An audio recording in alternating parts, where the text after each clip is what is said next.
오늘 함께 나눌 말씀 디모데후서 3장 1절에서 9절까지의 말씀입니다. 너는 이것을 알라. 말세에 고통하는 때가 이르러 사람들이 자기를 사랑하며 돈을 사랑하며 자랑하며 교만하며 비방하며 부모를 거역하며 감사하지 아니하며 거룩하지 아니하며 무정하며 원통함을 풀지 아니하며 모함하며 절제하지 못하며 사나우며 선한 것을 좋아하지 아니하며 배신하며 조급하며 자만하며 쾌락을 사랑하기를 하나님 사랑하는 것보다 더하며 경건의 모양은 있으나 경건의 능력은 부인하니 이 같은 자들에게서 내가 돌아서라. 그들 중에 남의 집에 가만히 들어가 어리석은 여자를 유인하는 자들이 있으니 그 여자는 죄를 중히 지고 여러 가지 욕심에 끌린 바 되어 항상 배우나 끝내 진리의 지식에 이를 수 없느니라. 얀네와 얀브레가 모세를 대적한 것 같이 그들도 진리를 대적하니 이 사람들은 그 마음이 부패한 자요 믿음에 관하여는 버림받은 자들이라. 그러나 그들이 더 나아가지 못할 것은 저 두 사람이 된 것과 같이 그들의 어리석음이 드러날 것임이라. 아멘. 바울은 디모데후서 1장, 2장을 통해서 디모데에게 간절히 권면했습니다. 그 권면의 내용은 바울에게 전수받은 바른 복음을 잘 지키고 그것을 행하며 그것을 경건한 자들에게 꼭 위임하라는 권면이었습니다. 그것이 목회자로서 디모데가 해야 하는 사명이었습니다. 오늘 본문은요, 디모데가 왜 그렇게 그 사명에 힘써야 되는지에 대해서 설명해주고 있습니다. 그 이유는요, 말세에 교회가 고통의 때를 겪게 되기 때문입니다. 1절 말씀입니다. 너는 이것을 알라. 말세에 고통하는 때가 이르러. 여기서 말세라는 것은요, 예수님이 이 땅에 인간의 몸을 입고 오신 초림 때부터, 그때부터 이미 시작하여 다시 오실 재림 전까지의 기간을 말합니다. 즉 우리가 지금 살아가고 있는 이 기간이, 이 시점이 바로 말세인 것이죠. 바울은 이때에 교회가 고통하는 때가 이르게 된다라고 말합니다. 이 고통하는 때라는 것은요, 보통 사단의 권세가 득세하고 신실한 믿음의 사람들에게 가해지는 고통, 그때를 말하는 겁니다. 즉 교회에 세상의 가치관이 침투하고 잘못된 사상들이 공격하는 이런 때가 이르러서 교회 안에 죄가 만연하고 경건함을 잃어버린 모습들이 가득하게 되는 때, 그때를 의미하는 겁니다. 그렇기 때문에 무엇보다 바른 복음을 잘 가르치고 전수하고 교회 안에서 그것들을 행하는 것이 중요합니다. 그렇게 할 때에 거짓된 복음, 세상의 가치관으로부터 교회가 지켜질 수 있기 때문이겠죠. 2절부터 5절까지는요, 말세 때 교회에 어떤 일들이 일어나는지에 대해서 말해주고 있습니다. 이 모습은 바울이 로마서 1장을 통해서 세상이 타락하게 되는 과정과 매우 흡사한 모습을 보여주고 있는데요. 먼저는 하나님을 떠나서 죄를 향해 인간들이 달려가기 때문에 당연히 하나님이 아닌 다른 것들을 의지하고 사랑하게 되겠죠. 우리 2절 말씀에 이렇게 기록되어 있습니다. 사람들이 자기를 사랑하며 돈을 사랑하며. 4절 말씀입니다. 쾌락을 사랑하기를 하나님 사랑하는 것보다 더하며. 이렇게 기록되어 있죠. 자신을 사랑하고 돈을 사랑하고 쾌락을 사랑하는데 그것들을 사랑하기를 하나님 사랑하는 것보다 더할 것이다 라고 말해주고 있어요.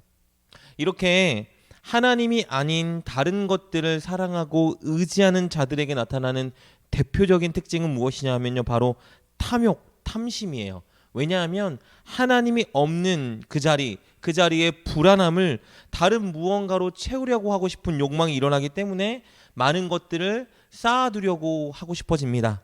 그래서 2절에서 말한 것처럼 돈을 사랑하게 되는 것이죠. 그리고 이렇게 무언가 혼자 독점하고 쌓아두려는 탐욕과 탐심이 생기면 당연히 인간 안에는 이기심이 작동하게 되고요, 개인주의가 팽배해지게 되는 것입니다. 그 결과 3절에서 이렇게 기록되어지고 있습니다.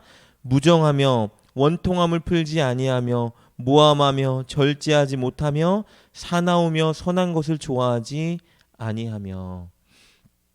여러분, 사실 이런 모습은요, 이미 개인주의화 돼버린 오늘날 우리 사회에서, 우리 주변에서 저와 여러분의 모습 속에서 많이 발견할 수 있는 죄악의 모습과 태도들이라고 할 수 있습니다. 이렇게 사람이 이기심이 만연하고 개인주의화 되기 시작하면 어떤 일이 발생될까요? 결국은 공동체가 파괴되는 결과를 초래하게 되겠죠. 타인과 나 사이에 그것들을 가로막는 죄악들이 만연하게 되는 것입니다.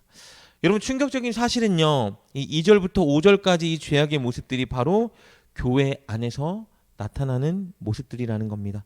교회에서 하나님에 대한 바른 복음과 지식을 잃어버린 자들, 그리고 하나님의 복음을 살아내지 못하는 자들, 그런 자들이 바로 이런 죄악에 빠지겠죠.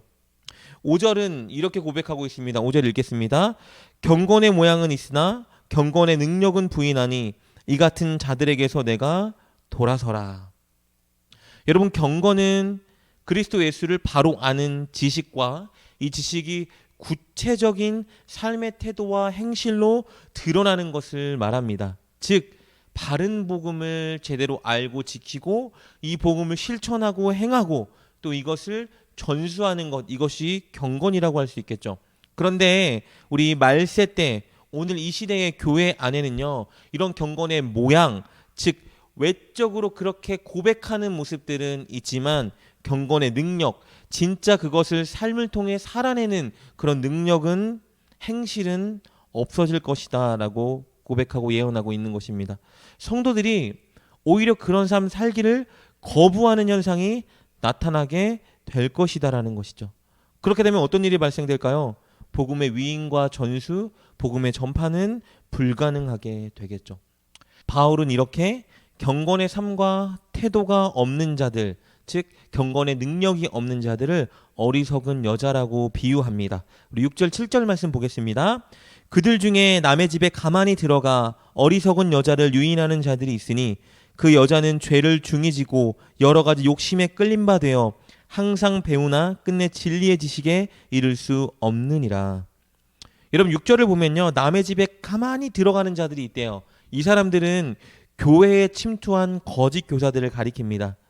그 거짓된 교사들이 거짓된 진리를 성도들에게 가르치고 유혹할 텐데 그 유혹에 넘어가는 자들을 바로 어리석은 여자로 비유한 거예요. 그러니까 경건의 모양만 있고 경건의 능력, 말씀대로 살려고 하는 노력과 행실이 없는 자들이 이 어리석은 여자들처럼 죄와 거짓된 진리에 넘어가서 늘 흔들리고 죄악 가운데 살아가게 될 것이다라는 것을 말해주고 있는 겁니다. 8절은요, 바울이 이 거짓 교사들에 대해서 조금 더 자세히 언급하는 것을 보게 되는데요. 8절 말씀 보겠습니다.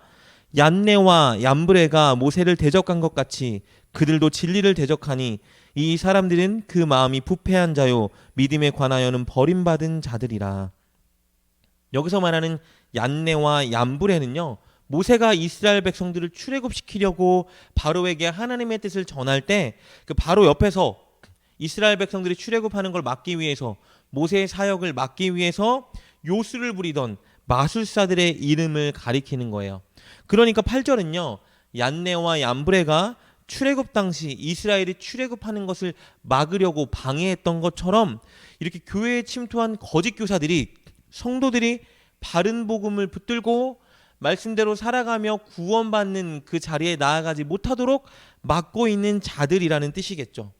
이게 말씀을 바로 알지 못하고 혹은 말씀에 대한 순종과 행함이 없는 자들은 이렇게 성도를 미혹하는 잘못된 사상과 거짓 교리를, 그리고 세상의 가치관을 막 심어주는 자들에게 늘 흔들리고 죄악 가운데 빠지게 될 것이라는 권면이, 경고가 바로 6절부터 8절의 말씀인 거예요. 이런 문제들이 발생할 수 있기 때문에 바울은 디모데에게 권면하는 거예요.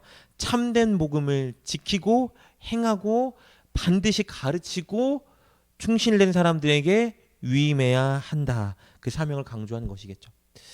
여러분, 오늘 본문에서 바울이 디모데에게 한 이 권면, 우리는 이것을 그냥 흘려보낼 수가 없습니다.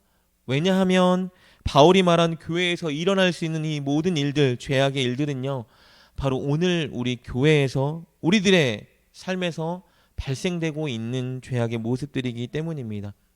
교회 안에는 이미 세상의 가치관이 넘치도록 침투해 있습니다. 우리도 알게 모르게 하나님 나라의 가치관이 아니라 세상의 가치관에 휩쓸려서 세상의 가치관에 물들려서 하나님께 세상의 가치관을 우리에게 달라고, 세상의 결과를 우리에게 달라고 우리가 간구할 때가 있죠.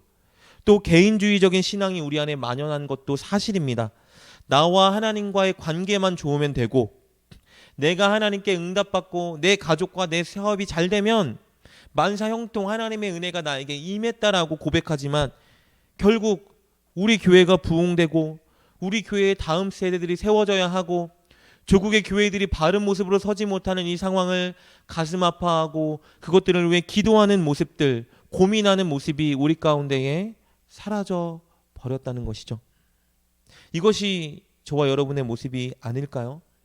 자주 예배드리고 말씀을 많이 들어서 지식은 있지만, 즉 경건의 모양은 있지만 우리가 그 말씀을 살아내지 못하는, 아니 그 말씀 살아내기를 거부하는 그런 경건의 능력을 잃어버리진 않았는지 생각해 보았으면 좋겠습니다.